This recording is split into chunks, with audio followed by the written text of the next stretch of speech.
maa ngi leen di nuyu yéen ñëpp ku nekk ci turam ak santam man la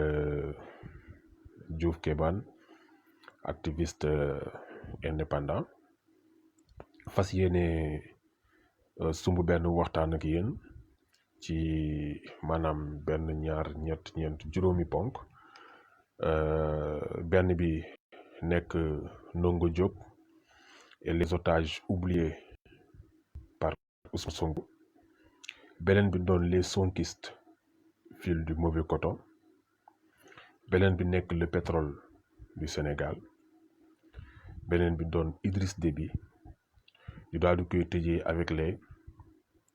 400 milliards pour les jeunes lan moo tax ma ne Ndongo Diop et les otages oubliés par Sonko Ndongo Diop dafa nekk benn jeune boo xamante ne mu ngi ñu tëj prison bi nga xamante ne fa lañ ko tëj nekk prison bu njaareem nag dama fay teg sama baaraam mu nekk prison bi nga xamante ne fa lañu tëjoon Cheikh Anta Diop kan moo ko tëjoon ci prison boobu Léopold Sédar Senghor lan moo taxoon ñu tëj ko ci prison boobu ndaxte Cheikh Anta Diop da doon défendre intérêt Sénégal Cheikh Anta Diop da doon xeex injustice tey jeune boobu tudd Ndongo Diop nga xam ni moom it da doon xeex injustice ñu téye ko ci prison boobu Ousmane Sonko tëjuñu ko prison mettre nañ ko en garde à vue téye nañ ko fële ca police maa ngi juum sax fële ca gendarmerie bu section de recherche bu Colobane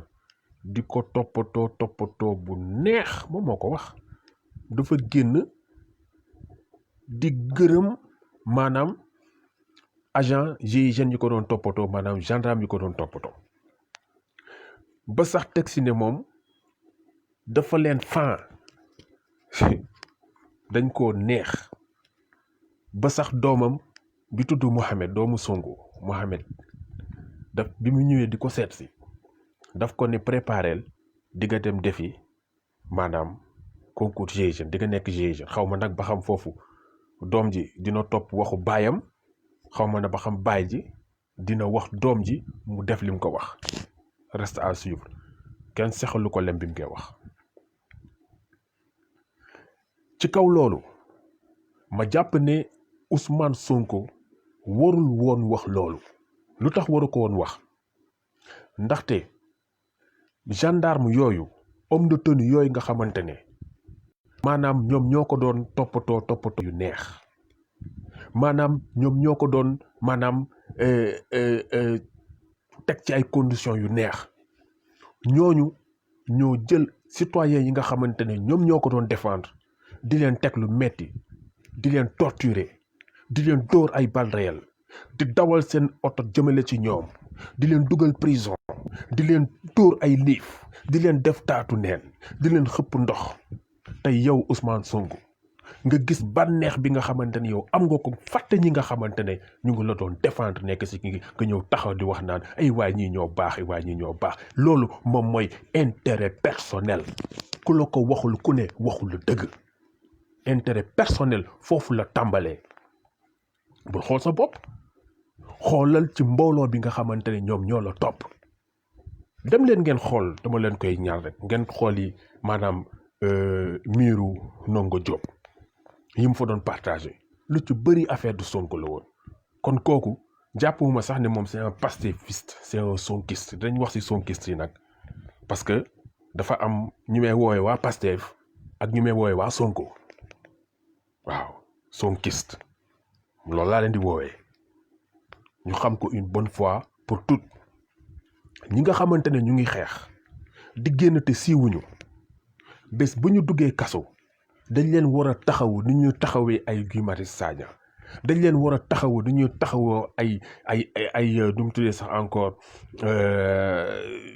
ay Abbas Fall dañ leen war a taxawu ni ñu war a taxawoo Sonko dañ leen war a taxawu ni ñu war a taxawoo ñi nga xamante ne dañoo siiw ndaxte it ay doomu Sénégal lañu te dañoo am mérite dem xeexal Sénégal dégg naa nag Sonko di wax ci benn discours am naan nañu libéré ñëpp te des na ñi nekk xaw ma Diourbel parce que juge boobu day dëgër bopp xaw ma lan ak lan mais affaire yi du ay wax affaire bi jëf la Sonko lan nga jëf waa Pastef lan ngeen jëf seen leader génn na rek alléluia amen seen leader génn na rek alhamdulilah seen liggéey génn na rek sant yàlla kenn fàtte ñeleen ñi waroo leen fàtte ma dellu si waat ci Cheikh Anta Diop bi nga xamante ne tëjoon nañ ko prison bu Diourbel bi ñu tëj tey Ndongo Diop bi Senghor di noot Mamadou Dia ba tëjoon ko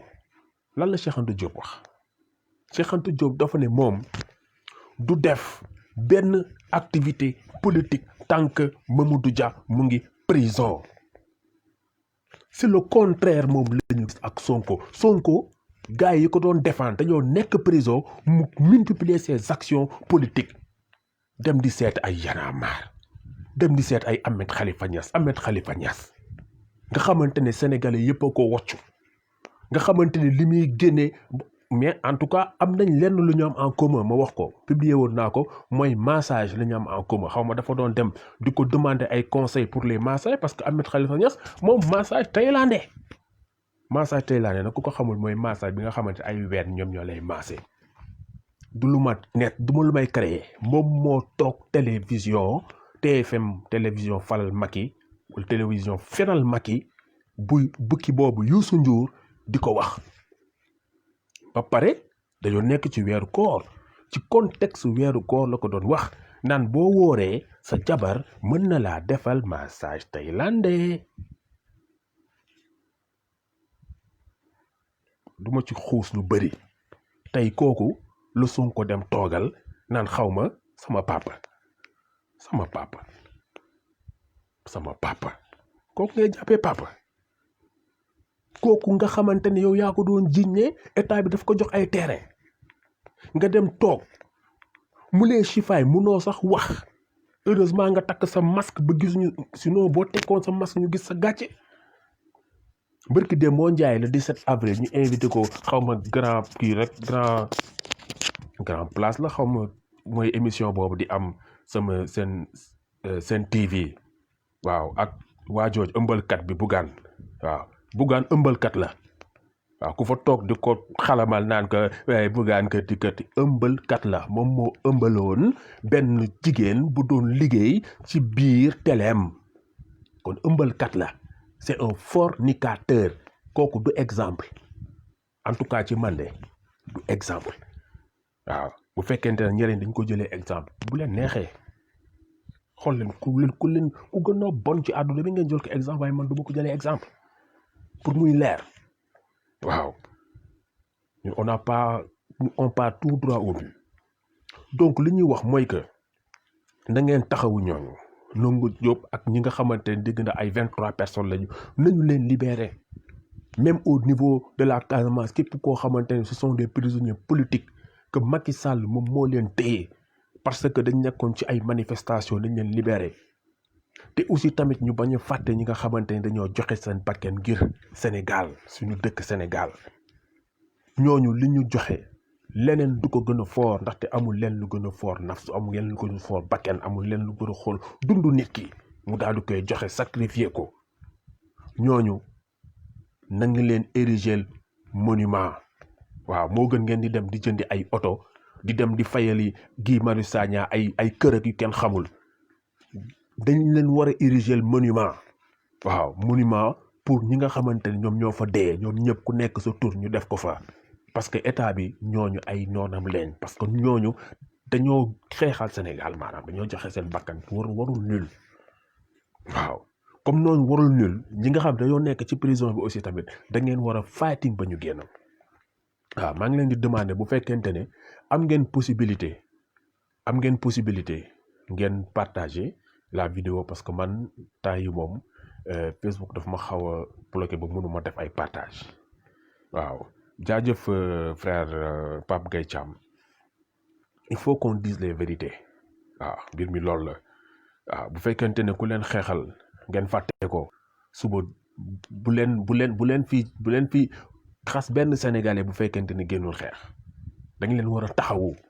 gis nga États-Unis lan moo tax États-Unis américains yi am fierté nekk les meilleurs du monde parce que États-Unis du ñu bàyyi seen doomu réew ginnaaw seen benn doomu réew daf leen di jaral ñu def ci ay milliards de dollars pour génn ko ci situation yow tey nga ne suba da nga bëgg nekk njiit am ñoo xamante ne ñu ngi doon ñëw di la xeexal waaw malgré que nit yi dañ doon wax naan ñi génnoon du Ousmane Sonko moom moo taxoon sax ñu génn maaye dama ne Ousmane Sonko la parce que li mu doon représenté moom moo tax nit ci génn waaw kon nag war nga am fulla war nga am ngor bu mat sëkk ni la Sénégalais yooyu taxawoo woon nga taxawee noonu ñi nga xamante ñu ngi nekk dans les prisons c'est pas parce que nit ci négocier nañ ba am ñu libéré majorité bi yëpp libéré nañ leen ñi nekkoon fële Sébikotane ñëpp libéré nañ leen waaw jom Abdoulaye Diène ay jom Abass Fall gars yi ñëpp libéré nañ leen mais nag ñeneen ñi dañ leen war a libéré amul dañuy bàyyi ñe loolu mooy xàjj ak seen te kooku mënul am te aussi maa ngi woo Diourbellois yi yéen aussi ngeen mën a taxaw temm waaw gis naa fi barki Demba Ndiaye les artistes diourbellois di mobiliser wu pour réclamer ay fonds Covid xaalis weccit fonds Covid da ngeen jàpp ne loolu injustice la parce que jotu leen seen wàll mais doomu njaareem boobu nekk foofu lan moo tax du ngeen taxawal aussi benn front pour que ñu libérer ko lu tax loolu lu tax parce que da ngeen jàpp ne peut-être yéen a ngi seen oh là là xam nga mais quand la case de ton voisin brûle il faut aller l'aider à l'éteindre sinon ta case aussi finira par brûler waaw ñu wax ko une bonne fois pour tout gars yi xam ko waaw léegi beneen point bi mooy suñu deuxième point je m'adresse aux sonkistes ñi may woowee sonkiste mooy ñi nga xamante ne maanaam ay taalibe Ousmane Sonko lañu taalibe voilà mun naa ko jàppee noonu taalibe ak sëriñ ba nga xamante ne lu mu wax ñu ne waaw lu mu def ñu ne waaw wiiw d'accord lu boo nee Ousmane Sonko sa bët bi suufa ngi si ñu bëgg ñëw taxaw bëgg la amerder mel ni ne ñun amuñu droit Ousmane Sonko bu defee naka sudul noonu ñëw taxaw wax ko lu tax duñ ko wax ñu doon expliquer seen lal boobu waa Chine ñëw may ko lalu 1 million xaw ma 1,5 million buñ si boolee détournement ak affaire yooyu mais xanaa du waa Pastef ñoom seen siège ñoom ñoo jël Mamadou Dia dessiné ko seen siège jàppee ko comme référence Mamadou Dia lii musu koo nangu Mamadou Dia lal bi mu doon tëdd sax nekkul woon lal boo xamante ne bu baax la dafa amoon problème waaw loolu boo seetaanee documentaire di nga dégg moom ko ciy wax jabar ji bi mu ko nee changé ko il n'avait pas les moyens de le changer defu ko frigo lal le benn collègue am dem jënd à son insu à l'insu de Mamadou Dia daal di ko fay yóbbu te waa ji nee na je pense que waa jooju sax moom moo ko doon témoigner nee na bi mu ko defee il l'a regretté parce que Mamadou Dia n'a pas du tout aimé ça il n'a pas du tout aimé ñu koy defal loolu kooku moom mooy gor pire uteeg Ousmane Sonko nga xamante ne gars yi kii nga ñëw taxaw di photo naan waaye parce que merci beaucoup pour le lii affaire yooyu noonu loolu bu amoon sax waroon ngeen ko am kersa di ko wane donc ça veut dire que si tu commences à te délecter du plaisir qui t'a été fourni par tes partisans, demain tu vas te délecter du plaisir que va te fournir le pouvoir. olof njaay nee na lépp lu feeñ ci sëy nuyoo woon na ca ngoro ga ñun dañuy xool bu baax on n'est pas des sonkistes certes je suis un sympathisant de Pastef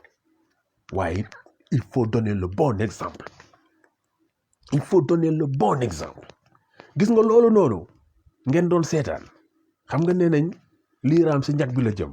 looloo continuer di raam ba bërki dee moo njaay gii nga xamante ne moo nekkoon directeur de campagne de Ousmane Sonko en 2017 lors des législatives waaw moo nekkoon directeur campagne de Ousmane Sonko gii ñëw tey sañ def publication naan y a 11 personnes qui me payent mon loyer 11 personnes qui me payent mon loyer naam sax nee na j'ai refusé bañ naa ñu forcé ma ko mais ne tu n'as pas assez refusé fallait refuser comme tu refuses devant Macky Sall fallait refuser fallait dire comme ñoo lànk ñoo bañ si tu avais refusé comme ça il n'allait pas le payer mais refuser lu bañ lu pëtox lu ñoo taxaw naan ci refusé yow yi maris loo bañ nit yooyu sañ nañ la ko def ah non loolu moom mënuma ko d'accord te kooku Mamadou Dia du ko woon mës a nangu Cheikh Anta Diop du ko woon mës a nangu Thomas Sankara du ko woon mës a nangu te ñett ñooñu mais boo demee siège Pastef ñoo nga fay fekk Thomas Sankara combien de fois lu ko nit ci di jox ay bànneexu àdduna mu koy bañ wala bu ñu ko joxee mu dugalaat ko ci biir état bi ñaata yoon mu bañ lànk bi mu koy def nga yaakaar ne lan moo tax mu ko doon def c'était pour donner l'exemple à son pays loolu moo tax moom mu am fit ñëw naan il faut choisir entre le champagne pour quelques personnes ou bien l'eau potable pour tout le pays parce que lui il a refusé le champagne mais quand on refuse pas le champagne on doit pas le refuser pour les autres nit booy def benn affaire danga koy def daal di constant li ngay bañal keneen nga bañal ko sa bopp waaw ñun foofu la ñu toll il faut que ngeen xam ko une bonne fois pour toutes waaw les sonkistes encore une fois de plus vous prenez pour qui yéen da ngeen yaakaar ne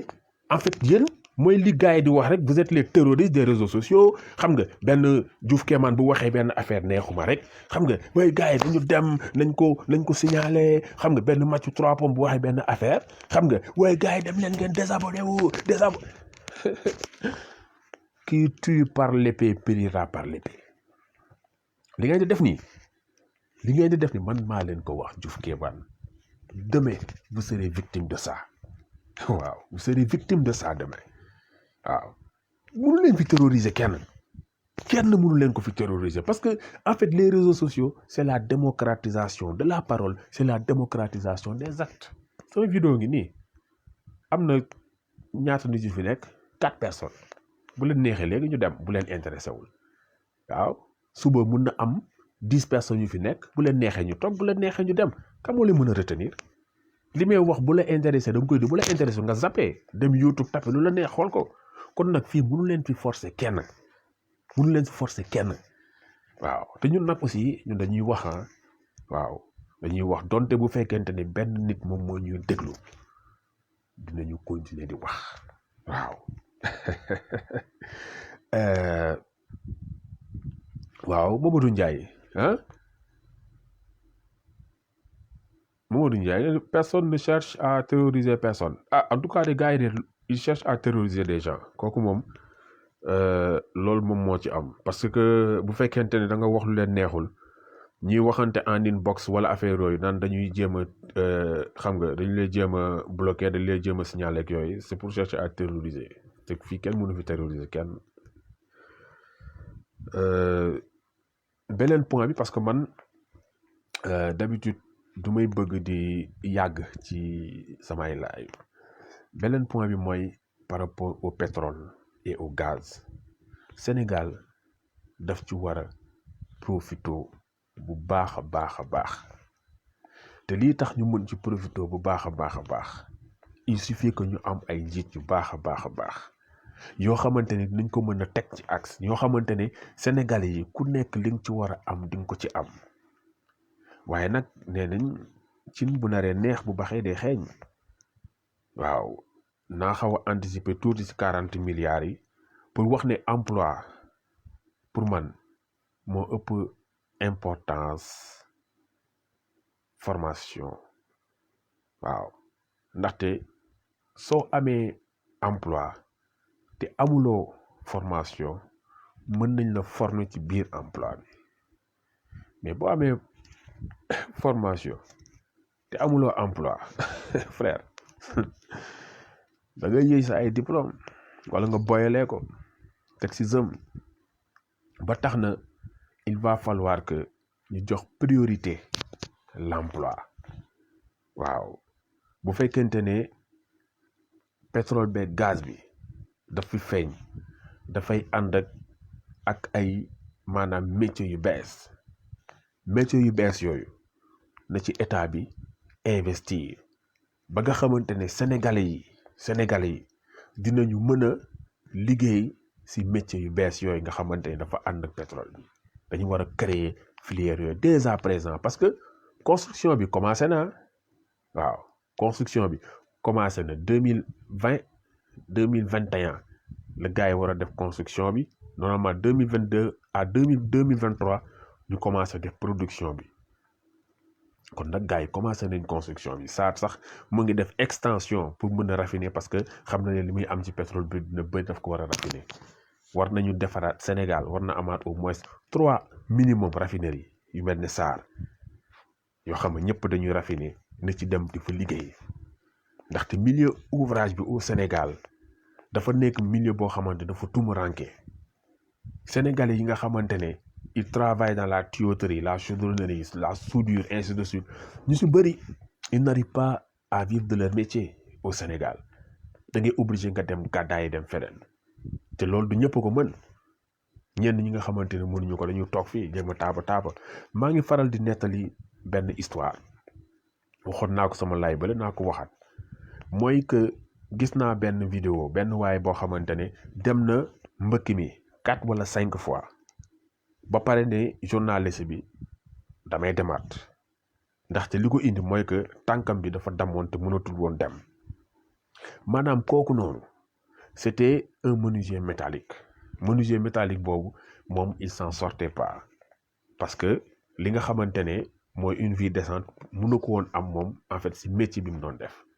te pourtant boo demee si leen dëkk ñiy def même métier bi mais ils s'en sortent ba tax na kooku bu fekkoonte ne état bi taxawal na des moyens adéquats yoo xamante ne bu si jaaree dina mën a maanaam doyloo li muy am ci métier boobu kooku du xalaat di dem defi ay mbëkk dafay toog liggéey moo tax il faut que maanaam formation yooyu état bi gën ci jox priorité parce que barème pétrole bokkul ak barème ndox bokkul ak barème diwlin waaw bokkul ak barème mécanique barème pétrole dafa fort ñi nga xam ne dañuy liggéey ci pétrole bi ce sont des gens qui peuvent avoir facilement des salaires de 800 000 600 000 facilement laa lay wax nag waaw bu fekkente ne respecté les barèmes du pétrole léegi yow bu si xool kooku noonu nga xamante am benn salaire u 600 000 francs mais da ngay xool ne bu fekkee am na salaire u 600 000 ñi nga xamante ne si ginnaaw dañuy dund ci loolu ñi nga xamante ne mën na leen jàppale ci loolu ñooñu ngay xool mais bu fekkente ne benn expatrié moom mooy ñëw parce que métier boobu moom moo ko xam mais moom mooy encaisser xaalis boobu te expatrié on les paye beaucoup plus cher on les prend en charge sur presque beaucoup de choses donc alal boobu au lieu mu toog Sénégal mais day génn fuite des capitaux kooku état bi daf ci war a xalaataat bu baax et aussi tamit naa ko bamtuwaat maanaam construction yi nga xamante ñu ngi koy def ci maanaam exploitation pétrole bi yooyu yëpp état bi dafa war a exiger dans ses maanaam contrat ñu defee ko fii au Sénégal jënd matière première matière bi nga xamante ne moom lañ koy liggéeyee ñu jënd ko indi ko fii yóbbu ko ci atelier yi Sénégal yi nga xam ne ñu ngi ci métier bi daal di koy liggéey peintre yi nga xamante ne sont des Sénégal daal di koy peinture monteur yi nga xam ne sont des Sénégal dem monter ko exploitant yi nga xamante sont des Sénégal daal dem exploiter ko ñu mun koo jaay comme bi def suñu dëkk des suñu dëkk. Man je pense que il va falloir que yenn yi ñu bañ koo bàyyi mu ñu rëcc quoi te it njëlbeen ak bërët dafa baax bu leen toog mukk ba affaire yi ne kët di jon ngeen naan da ngeen di jóg di faj dara non on prépare la guerre en temps de paix waaw en parlant de guerre waaw di jaale population bu Tchad bi yëpp di leen jaale di leen wax ne wax dëgg yàlla ku ñàkk sa président ñàkk nga njiit waaw ak nu mënti doon nag si wàllum njiit waaw di wax nag ne Idriss Déby moom ñii ñu ngi koy gisee dictateur ñi ñu ngi koy gisee défenseur du terrorisme waaw ñu naan c'est le plus grand défenseur du terrorisme nii naa ainsi de suite affaire yooyu mais défense terrorisme boobu noonu mu doon def est-ce que c'était pas en contrepartie parce que ñu ngi koy jiiñ marocains yi naan marocains yi aussi côte yi ils travaillent c'est un deal avec l'Union européenne ba nga xamante ne bés bu Union européenne joxewul weccit ñoom automatiquement dañu ubbi côte yi nit ci commencé sar di dem voilà bu gars yi gisee ne maanaam immigrant yaa ngi ñëw di dugg ñu arrêté xam nga joxewaat weccit pour que les gardes-côtes xam nga maanaam ñi nekk au niveau du Maroc téyewaat c'est-à-dire jeu boobu mais est-ce que jeu boobu du moom la Idriss Déby doon def aussi dañ ci xalaataat pour xool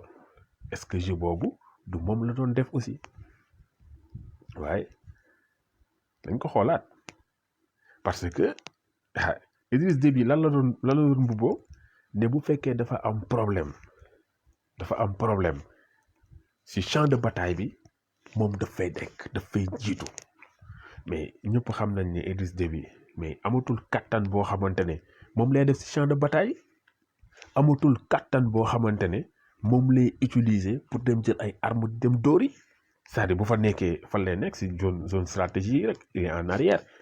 nekk ci tàntam bu mool xam nga gars yi ñëw di ko wax ne lii moo fa xew ainsi de suite parce que maanaam à la source ñun information yi ñu jot Idriss Déby bi ñu koy dóor bal da doon daw parce que rebelles yi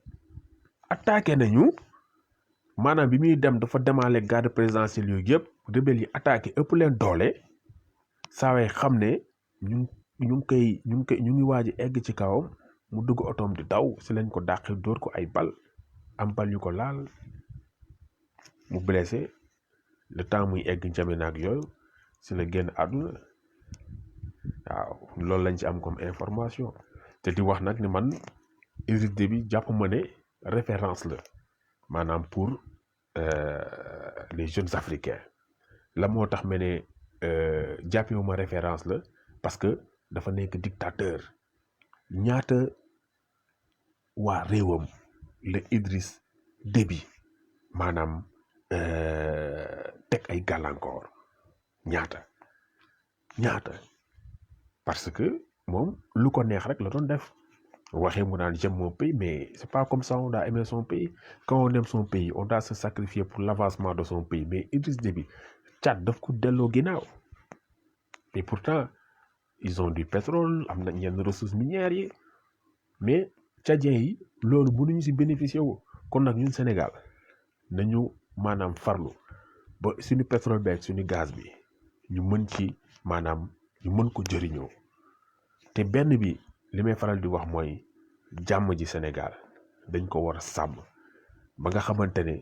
kenn du ñëw du ñu féewalee ñuy dóorante ay bal suñu biir wala ñuy xeex suñu biir ñu jaar ci suuf dem di sàcc suñu pétrole ak suñuy gaz loolu je pense que war nañ ci farlu waaw parce que ñëpp a ngi teg bët Sénégal fi mu nekk nii ñëpp xam nañ ne Sénégal am na pétrole am na or am na zircon am na gaz am na lépp loo xamante ne képp ku ko am rek da ngay développé kon nag dañ ci farlu bu baax jéem a gérer maanaam jàmm jooju nga xamante ne fépp foo dem ci àdduna bi dañuy wax ne am na Sénégal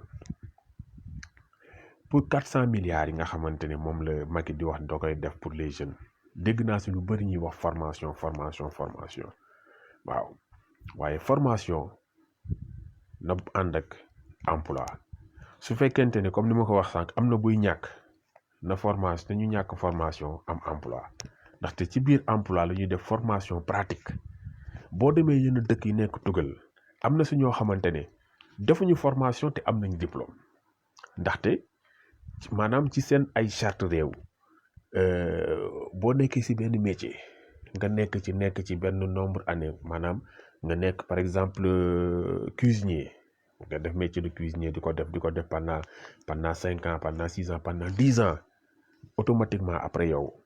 da ngay am diplôme de cuisinier parce que da nga pratiquer même dans le métier du journalisme am na je pense au niveau du Sénégal bu fekkente ne da nga pratique am na benn nombre d'années je sais pas 5 ans la xaw ma 6 ans xaw ma ñaata nga pratique ko en tant que journaliste mais après dañ lay considérer comme étant un journaliste au même titre que les journalistes qui ont fait la formation kon nag pour man liggéey moo ëpp doole formation voilà dañuy jox ndaw ñi liggéey bu fekkente ne Macky Sall xamul woon li jeunes yi doon dund ba récemment la koy doog a xam kon de jàpp naa ne du njiit bu baax ndaxte njiit bu baax da ngay mel ni borom kër di xam li sa waa kër di dund bu fekkee lu metti la nga saafaraal ko bu nekkee ne lu neex la nga jéem koo saxal waaye toog ba jamono ji nga xamante ne dëkk bi tàkk na am ñu dee nga naan kon ndekete kon amul leen woon liggéey ak da ngeen xawoon a sonn moo tax loolu yaakaar naa ne njiit bu baax du ko def waaw xam naa nag fii laay yem ci live bi di leen sant bu baax ci maanaam déglu bi ak teewaay bi waaw di leen wax nag ne lépp luñ si jub rek mais mooy mu defaru rek liñ si jublu mooy mu rafet te it ñun ñëpp bëgg Sénégal suñu réew la bu baaxee ñun la baaxal bu yàqoo tamit ñun la yàqul ndaxte kenn du jóge bitim réew ñëw dañu defaral suñu Sénégal ku nekk sa réew ngeen bëgg defar kon nañu defar suñu réew te dañuy faral di wax doomu réew mooy tabax réew waaye nañu tabax ki war a tabax réew waa di doomu réew moomu nañ ko tabax ba pare ba mu nekk koo xamante ne dina mën a tabax lu jub maa ngi leen di sant bu baax di leen gërëm man la woon Diouf Kémane activiste indépendant TEP